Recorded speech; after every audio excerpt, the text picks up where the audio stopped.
Hello and welcome to Feral Thinkers podcast on streaming television and cutting the cord. This is podcast number 10. Tonight is the premiere of season 2 of Mr. Robot and the exciting second episode of season 3 of Tyrant. So there's all kinds of cool stuff happening tonight. Just get ready to watch. I've got camp goods, I've got beer, I've got Fritos and bean dip and beef jerky laid in to keep me strong. Now, unfortunately, it looks like Tyrant and Mr. Robot are on at the same time, and this stuff doesn't really become streamable until tomorrow night. But I think there is a miracle feature of Sling Television that I'm going to learn about tonight that will let me stream Tyrant after all of the to-do about Mr. Robot is said and done. I'm going to check out what television's great guru, Andy Greenwald, has to say about Mr. Robot, so I will know what to tell you.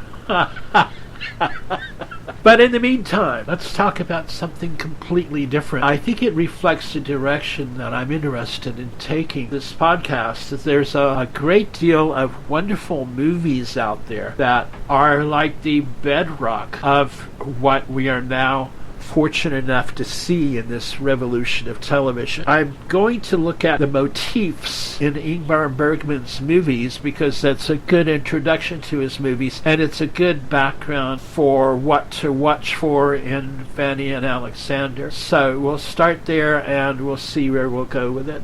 Have a great time watching all of this absolutely fantastic stuff coming on tonight. Also, Aquarius, which I have been totally neglecting, is on tomorrow night too. That's a great show with David Duchovny. All of you X-Files fans should be focused in on that. It's about the Charles Manson era of the LA Police Department, basically, and it's been a pretty good show. I'm usually put off by cop shows, but Aquarius has proven itself a worthy exception to my rule. Alright, that's enough said. Let's get on with the Bergman. Tonight I want to talk a little bit about the films of Ingmar Bergman, and particularly what we can call the motifs of Ingmar Bergman's films. This is, by way of introduction, this is a good way to introduce the Bergman films because his motifs have been widely adopted by other filmmakers, and so by recognizing these motifs you begin to realize the great extent of Ingmar Bergman's contributions to film. Another way of looking at these motifs is really the kind of the vocabulary or the language of film. When the technologists invented the motion picture camera, the people who were creative enough to say, yes, I want to play with it, yes, I want to do things with this, didn't really know how to use it to make movies. This is not just a given off the bat. In fact, the first impulse is to simply park the camera in front of a stage and enact a drama. But it turns out that while this might be a technically interesting way of documenting a stage play, in itself it does not make a compelling movie. What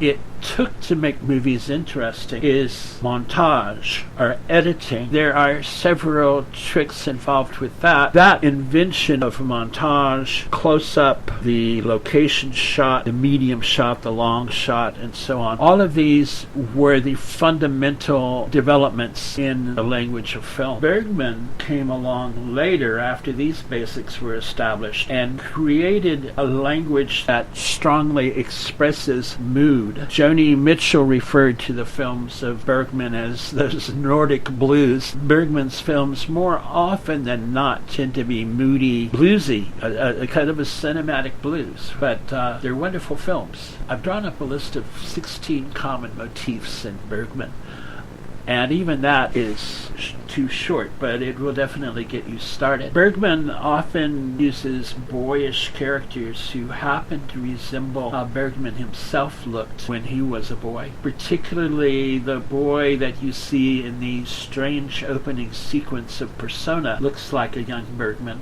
but also the actor who plays Alexander in Fanny and Alexander bears a close resemblance. And typically one of the things going on with that boy is the discovery of sexuality. And like the Oedipal stage of development, a lot of times the mother is tied up in the stage of sexuality, or in the case of Fanny and Alexander, the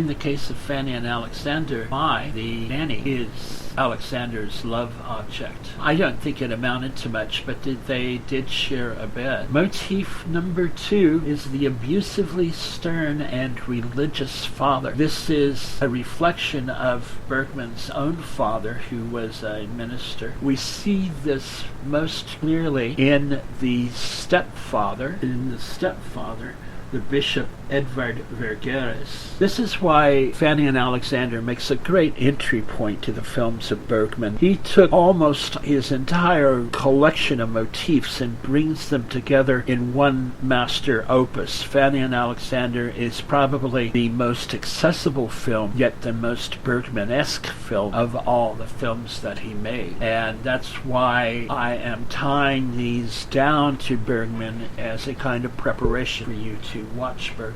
Phallic symbols, number 3 in the motif list, are all over the place. The Bishop Edvard Vergeres sends Alexander to the attic to a dusty old mattress on the floor as punishment. In the background, we see a giant crucifix, as this is probably the best example of the crucifix as phallic symbol. There is this undertow of testosteronic competition, the phallic rivalry of the son and the stepfather for the sexual attention of the mother. I'm not saying that there was a sexual relationship, but on a Freudian level, there is that sexuality. We see throughout, especially when the bishop is punishing Alexander, the presence of the crucifix worn around the bishop's neck, or in this case it's there as a separate and very large item. This sort of, my phallus is bigger than your phallus, and of course also is the body of Jesus nailed right into that cross as a symbol of the punishment that the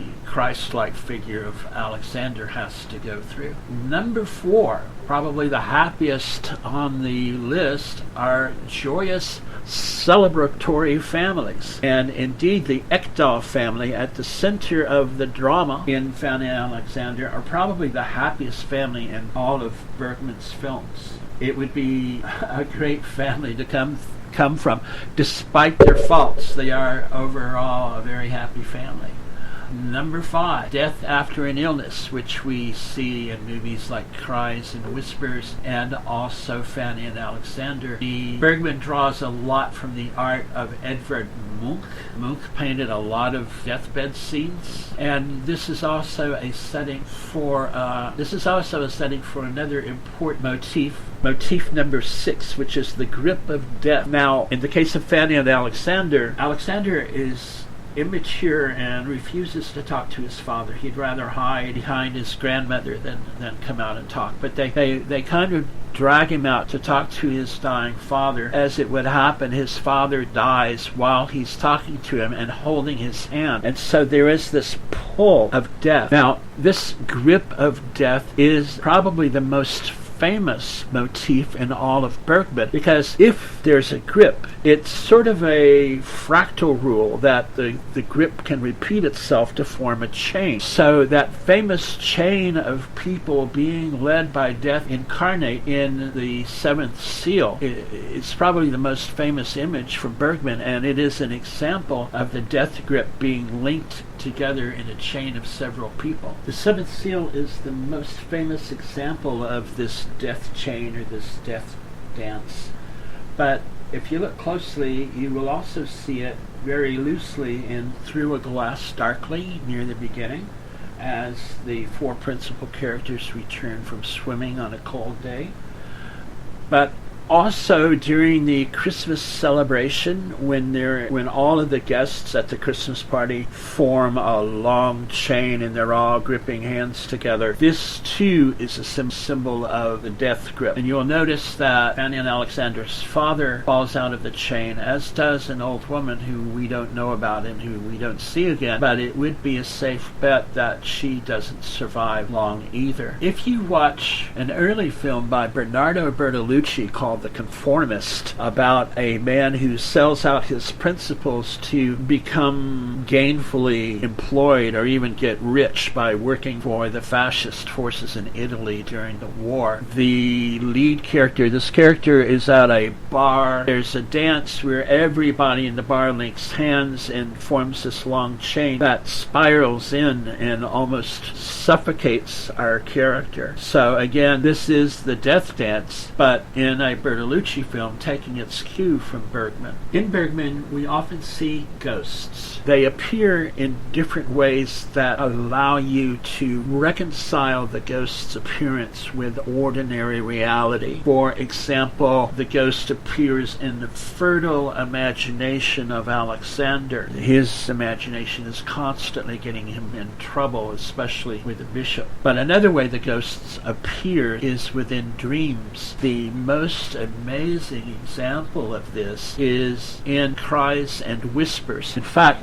Cries and Whispers was the very first Bergman film that I saw, and that was in 1973. I was not the least bit prepared for what I saw. You know how a Hollywood film, they knock the camera a little bit out of focus, they bring in harp music, or 101 strings play Mantovani, all these cues that hit you over the head and say, hey, this is a dream, this is a dream. Bergman has none of that. Bergman's dreams often merge into the ordinary reality of the film seamlessly and with no other cue until something just totally weird and physically impossible starts happening. Now, I've already given away a minor detail. It's not a big spoiler that Fanny and Alexander's father dies. And at one point in the movie, his mother, the mother of the three brothers that the film is really about, is sitting in a rocking chair, and she closes her eyes for a moment, and then she opens her eyes again and sees that her son has sat down beside her. He confides in her that he's worried, and she says, why? And he says, I'm worried for the children, because they're at the bishop's house after Emily marries that evil religious fanatic. Dreams come into Bergman in seamless ways, and it's sort of after the fact that you kind of slap your head like you wanted a V8 and realize, that was a dream. Number 9 is the Black Mass, a ritually practiced blasphemy as a rebellion against the strict father. Now, I'm not saying it goes way overboard like some cheesy drive-in horror movie. During the father's funeral, Alexander starts reciting this litany of all the cuss words he knows. Fanny is trying to smile at him to say, oh, it's okay, you don't have to do this and everything. But he's going through this. It's really a way of him venting his anger about his father's death by reciting this list of dirty words in kind of a Black Mass fashion. And there are other occurrences in Bergman's film. Like I say, it's nothing formal. There's no high priest of the devil or something doing something. It's some little thing, and I've just labeled it the Black Mass.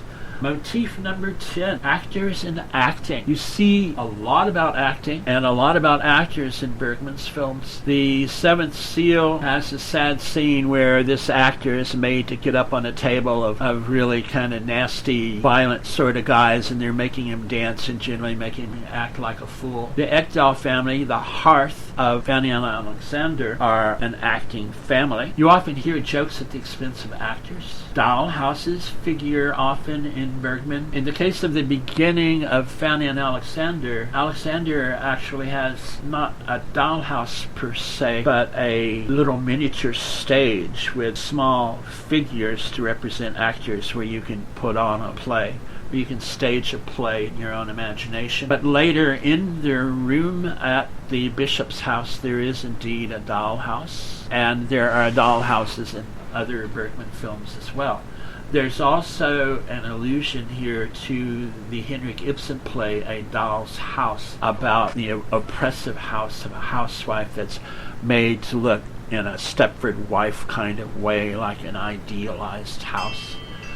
Imprisonment, motif number 12, goes right along with that darker view of the dollhouse motif.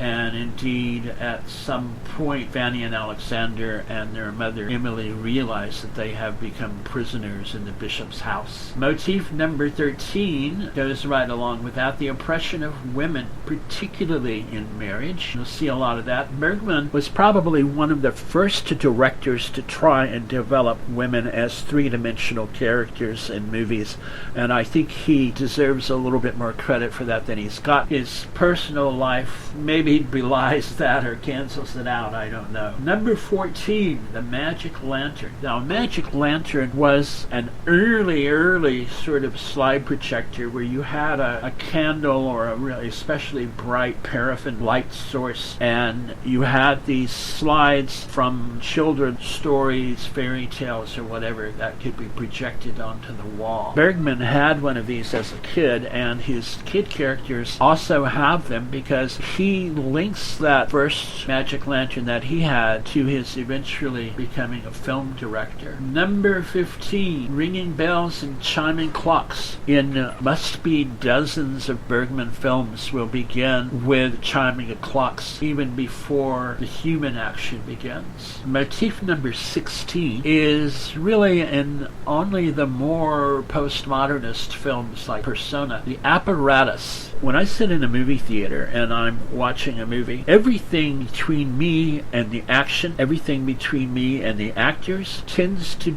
disappear. I am unconscious of everything between the story and myself. Yet the fact is, there is a huge amount of technology and machinery between the action and me in the theater. All of that, the cameras, the editing machinery, the microphones, the recording machinery, the mastering, the prints, the projection of the movie in the movie house, all of that is the apparatus, and all of it disappears. At the beginning of Persona, Bergman makes me deliberately conscious of it. He is sort of defying that disappearance. I don't think that issue really appears per se in Fanny and Alexander, at least not with the film we are watching, but it does appear at one point when Fanny and Alexander are spending the night in what amounts to a huge antique store. One of the men that lives in that store is a puppet maker.